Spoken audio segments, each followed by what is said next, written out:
Okay, we're joined by Dr. Olivier Arino from the European Space Agency. Olivier, can you tell us how long the European Space Agency has been working in the climatic monitoring field? I have to say that we launched our first Earth observation satellite in '91. It was called ERS, and we get the second one, ERS-2, in '95. And now we are exploiting the data from Envisat that is flying since 2002. So there is 20 years that really we have environmental data of use for climate. And how many satellites do you have at the moment orbiting the planet? At the moment, we have 5 satellites orbiting the planet that are dedicated to Earth observation. And what have they been observing over the past sort of 10, 15 years? What can we tell about the changes to the world over the past decade or so?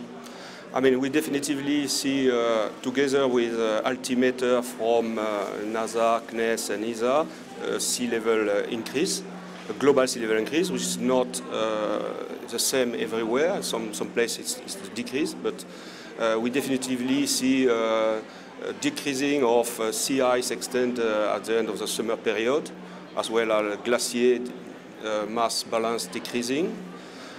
You see also some change in vegetation, specifically in boreal forest. And we also have using satellite from other space agencies to look at deforestation at high resolution. And this is very important, for example, for the RED process that the people are trying to put in place in this convention. And you were telling me earlier about the number of variables that satellites can measure. How accurate are satellites? Because obviously in the field of climate change, communication and accuracy is paramount. How accurate can satellites be? As much as we can, and we are trying to reprocess the data at the moment at the European Space Agency.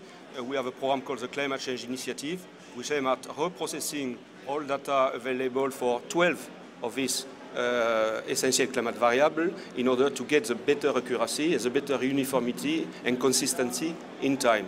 This is very important when you provide the data to the world research scientists and leaders in order for them to test the data in their model or compare the model output with our data. And tell me a bit about your plans for the future. You've got your Sentinel program, which you've got 5 satellites already. What are the European Space Agency's plans for the next 5–10 years? So it's shorter than the next 5–10 years. In 2013, we will be launching our first Sentinel-1 and certainly Sentinel-2. There is a series of 5 different Sentinel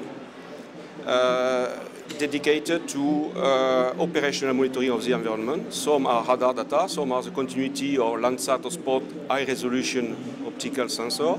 Some others are continuing the measurement of the atmosphere or ocean.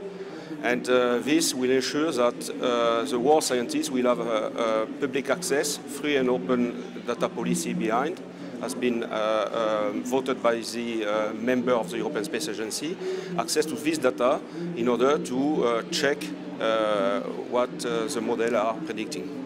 And do you collaborate with NASA and some of the other satellite providers around the world?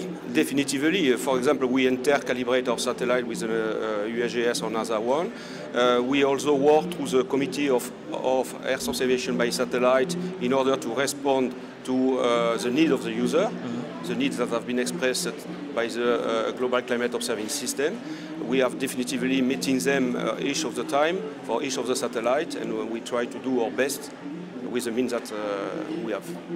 And how proud are you of the work that you've done so far in terms of highlighting changes in climatic temperatures and sea levels around the world?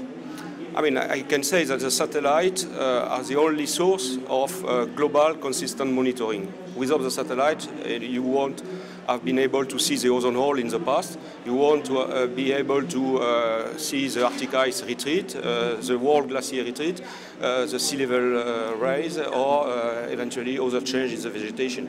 This is the only means that we have to have a consistent view of the changes that are coming.